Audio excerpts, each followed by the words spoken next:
Esse é o terminal de contêineres do Paranaguá, o maior terminal de contêineres da América do Sul. Esse é literalmente o maior investimento do setor portuário do Brasil atualmente. Segundo o site oficial, sua infraestrutura hoje está apta para atender a demanda do Brasil pelos próximos 30 anos, com capacidade de movimentar 2,5 milhões de contêineres por ano, ou 2,5 milhões de TEUs. Para o Brasil, isso significa um grande avanço no comércio internacional. Só tem um problema: o porto pertence a CM Port, um grande conglomerado chinês que comprou 90% de sua participação. Se você pensa que isso é um sinal de que a China está comprando o Brasil, você está errado, ou pelo menos parcialmente errado, pois na verdade eles estão comprando pontos estratégicos no mundo todo. A CM Port tem em seu portfólio mais de 50 portos nos 6 continentes em 26 países. Só em 2019 movimentaram mais de 110 milhões de TEUs. Mas esse é apenas um dos conglomerados chineses indo às compras no mundo. Fala galera, aqui é o Thales do canal Elementar. Se tu é novo por aqui, a gente fala sobre negócios e empreendedorismo. Então já te inscreve aqui nesse canal e ativa o sininho de notificações para não perder nenhum vídeo que a gente faz aqui. Esse é o porto de Long Beach, na Califórnia. É o segundo maior porto da América do Norte, à frente do porto de Nova York e atrás do porto de Los Angeles.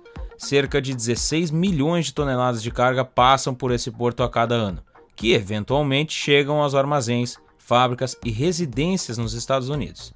Esse único porto de apenas 13 km² é responsável por mais de 100 bilhões de dólares em comércio e emprega mais de 340 mil pessoas no sul da Califórnia. Portanto, é uma das partes vitais da economia do sul da Califórnia. Assim como o terminal de contêineres do Paranaguá, o porto de Long Beach não é propriedade da cidade de Long Beach, nem mesmo do estado da Califórnia e nem mesmo da nação dos Estados Unidos.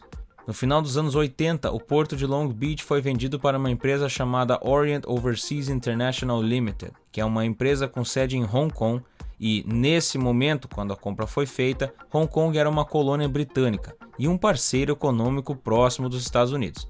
Assim, os Estados Unidos viram essa venda como uma vitória para ambos.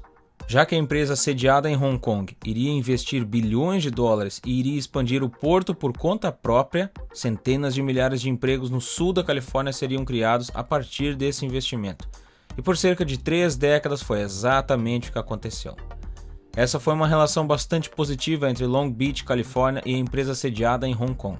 Mas então, em 2017, aconteceu algo que pôs fim a essa relação positiva. Em julho de 2017, a empresa estatal chinesa chamada COSCO acabou comprando 75% da Orient Overseas International Limited. Portanto, a China se tornou a nova proprietária da empresa sediada em Hong Kong e, portanto, tecnicamente a proprietária do porto de Long Beach, na Califórnia. Isso com certeza não foi uma grande notícia, afinal, aparentemente ninguém é muito interessado em notícias do setor portuário, mas pode ter certeza que o governo dos Estados Unidos prestou muita atenção nisso.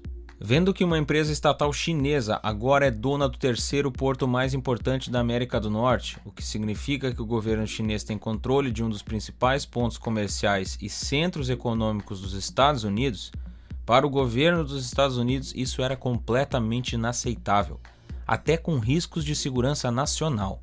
Então, o governo federal americano forçou a COSCO a vender o porto de Long Beach imediatamente para uma empresa não chinesa.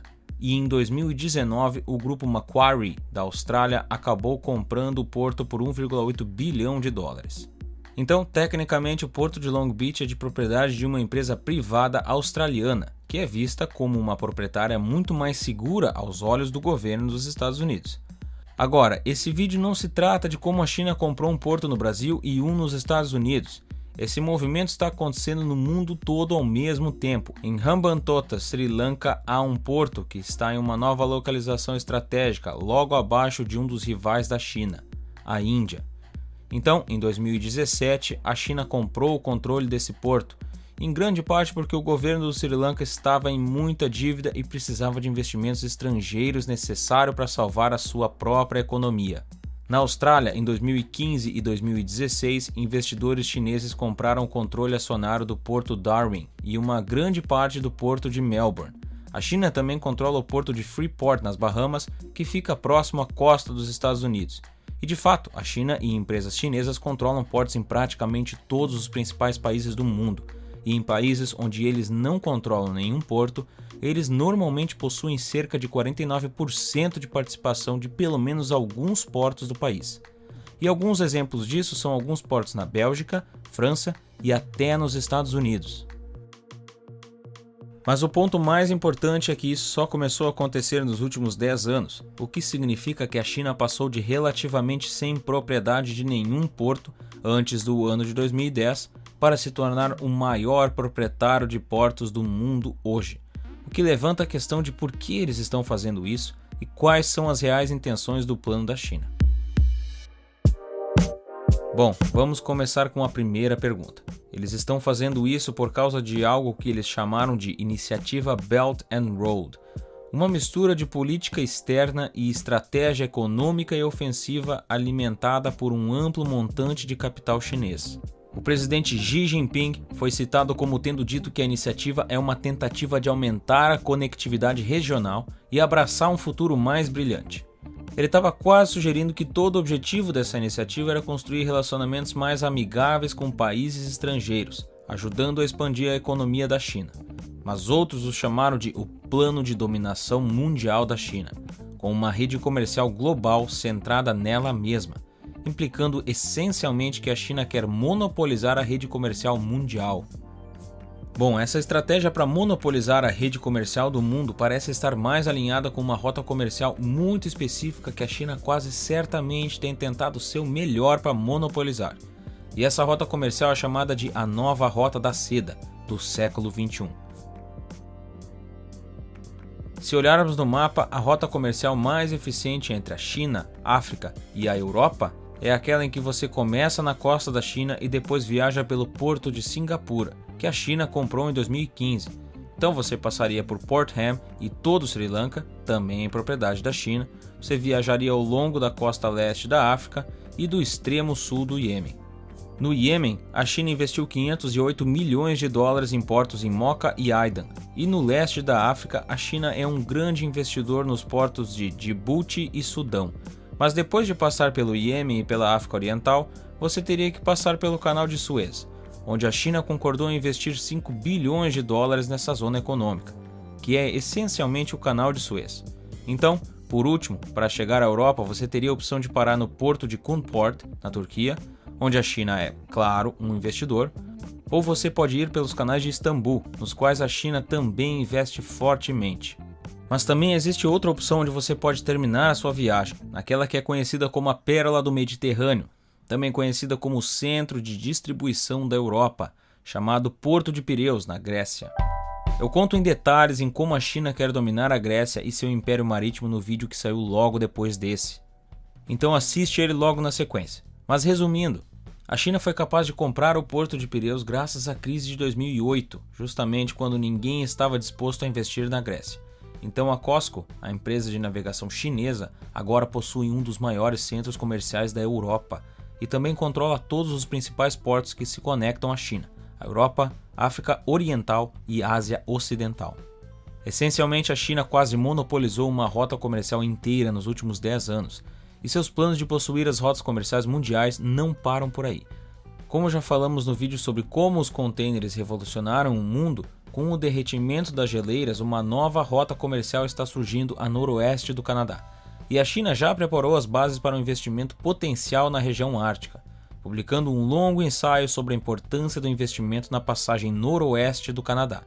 E eles também compraram seu primeiro porto canadense na Nova Escócia, ao mesmo tempo em que enviaram muitos navios pela passagem noroeste na última década. E como se isso não bastasse, a China investiu ainda mais dinheiro na rota marítima do nordeste da Rússia e até investiu pesado na Groenlândia. A grande questão que queremos chegar é: qual a real intenção da China?